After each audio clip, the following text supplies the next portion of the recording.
आज की वीडियो में आप सभी मित्रों का स्वागत है। मित्रों, क्या हमें ध्यान में किसी चीज की खोज करना आवश्यक है?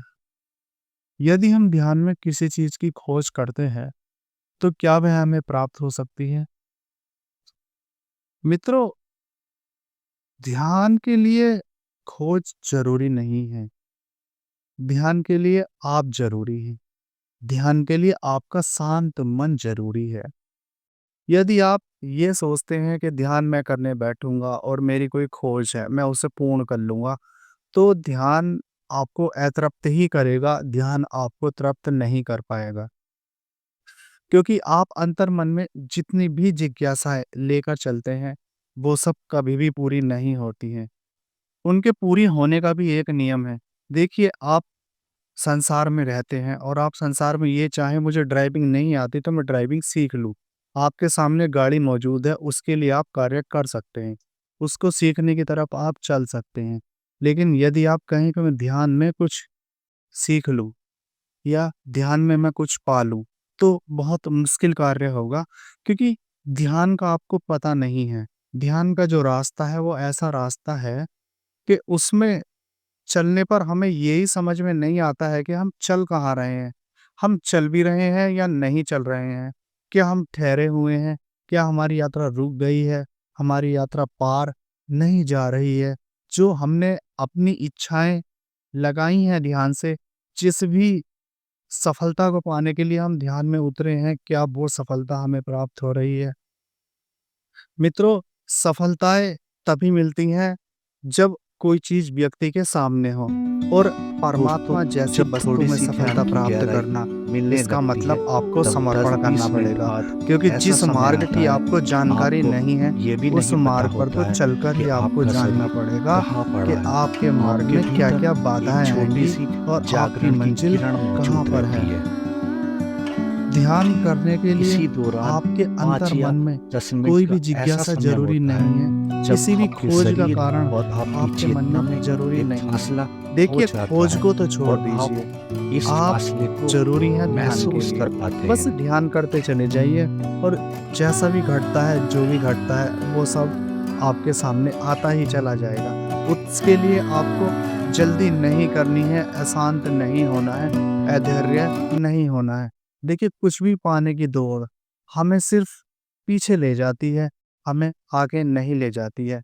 और ध्यान तो एक ऐसा कृत्य है, यदि करोड़ों जन्म में भी फल जाए, तो भी बहुत जल्दी है। देखिए, हम जिन अवस्थाओं की बात करते हैं, उन अवस्थाओं को पाना ही ध्यान की उपलब्धि है। ध्यान के द्वारा वे अवस्थाएँ प्राप्त की जाती हैं, जो सने-सने आपके भीतर बदलती रहती है। बदलती वह उस अवस्था में है जब आप परिपक्व नहीं होते हैं। आपके भीतर ध्यान के द्वारा एक अवस्था उजागर हुई, तो आप उस अवस्था को जानने लगे, उस अवस्था को पहचानने लगे, क्योंकि ध्यान के मार्ग में वो अवस्था पड़ी। जब आप फिर उससे अगले कदम पर चलेंगे, तो आपकी फिर दूसरी अवस्था बदलेगी। तो कहने का अर्थात तात्पर्य यह है कि जैसे-जैसे आप चलते रहेंगे, वैसे-वैसे ध्यान के नए-नए द्वार आपके लिए खुलते रहेंगे। वे अवस्था ही द्वार हैं, वे अवस्था ही अनंत की यात्रा है। देखिए, यात्रा में भी मज़ा है, लेकिन समझ नहीं है तो यात्रा दुःख देती है। यात्रा दुःख आपको जब देती है, जब आपकी समझ इतनी परिपूर्ण नहीं है। जब आप बुद्धत्व की अवस्था में पहुँच जाएँगे और शांत बैठकर जब आप ये सोचने की कोशिश करेंगे, मैं जिस पथ पर चला हूँ, वो भी कितना आनंददायी था। उस आनंद का पता आपको अभी तो शायद ना चले, लेकिन जिस दिन भी आप चित्त की उस अवस्था में पहुँच जाएँगे, जहाँ आप ये कह सकें कि मैं ब्रह्म हूँ, तो आप ज़रूर समझ जाएँगे कि ध्यान की यात्रा का ही एक अलग आनंद है। वो आनंद की यात्रा ही एक परम धाम है।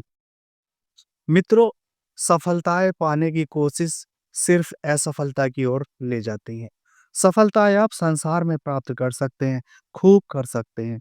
जिस पथ पर चाहें, जिस मार्ग पर चाहें, जिस क्षेत्र में चाहें, सफलताएँ आपके लिए कदम दर कदम खड़ी हैं।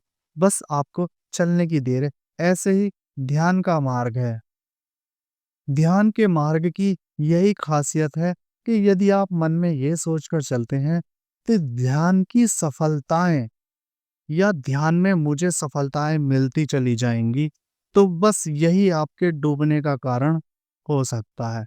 क्योंकि आप ध्यान से जो भी अपेक्षाएँ करते हैं, वो अपेक्षाएँ आपकी पूरी नहीं होंगी। क्योंकि अपेक्षाएँ संसार में पूरी होती हैं, आध्यात्म में पूरी नहीं होती हैं।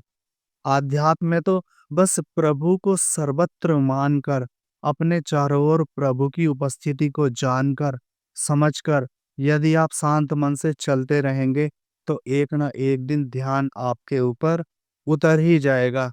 यदि आप मन में सफलताओं को, असफलताओं को लेकर चलेंगे, ध्यान से जिज्ञासाएँ लेकर चलेंगे, अनहद के अनुभव लेने के चक्कर में आप पड़ेंगे, ब्रह्मांड के रहस्य को जानने के चक्कर में आप पड़ेंगे, या किसी भी सिद्धि को जानने के चक्कर में आप पड़ेंगे, तो आप समझिए कि आपकी यात्रा नहीं होगी।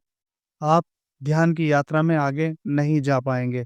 आप सिर्फ़ पीछे ही जा सकते हैं, बल्कि इतने पीछे जा सकते हैं कि शायद मानव जन्म लेने में भी अगली बार काफ़ी समस्या आए और 84 के चक्कर में पड़कर आपको जाना पड़े। क्योंकि ध्यान प्रेम है, और प्रेम में कुछ भी लेने या देने का भाव नहीं होता है। देखिए, ध्यान से जो जागता है ना, वो अनंत प्रेम जागता है। प्रेम की छोटी सीमाएँ तो आप सब जानते ही हैं, लेकिन प्रेम की जो अनंत सीमाएँ हैं, जिसमें संपूर्ण ब्रह्मांड समा जाता है, वो प्रेम तो हमें ध्यान के बाद ही प्राप्त होता है। वो प्रेम तो हमें ध्यान के मार्ग पर चलने के बाद ही प्राप्त होता है। तो मित्रों, चलना शुरू कीजिए। भगवान महावीर ने भी कहा है, यदि तुमने एक कदम बढ़ा दिया तो समझो तुम बुद्ध हो ही गए। इस जन्म में ना होोगे, किसी और जन्म में होोगे। परमात्मा के सिवा तो संसार में कुछ नहीं है। देखिए, अपनी अपनी मनोदशाएं हैं, अपनी अपनी स्थितियां हैं। जो ध्यान के जिस तल पर पहुंच जाता है, वो ध्यान के उस तल से बोलता है। जिसका जितना गहरा तल होगा, उसकी वाणी में उतनी गहराई होगी। मित्रों, ध्यान एक ऐसा अनंत सागर है कि जिसकी कोई ना तो था पा सका है, ना ही कोई था पा सकता है। बस हमें ठहर जाना होता है एक स्थान पर।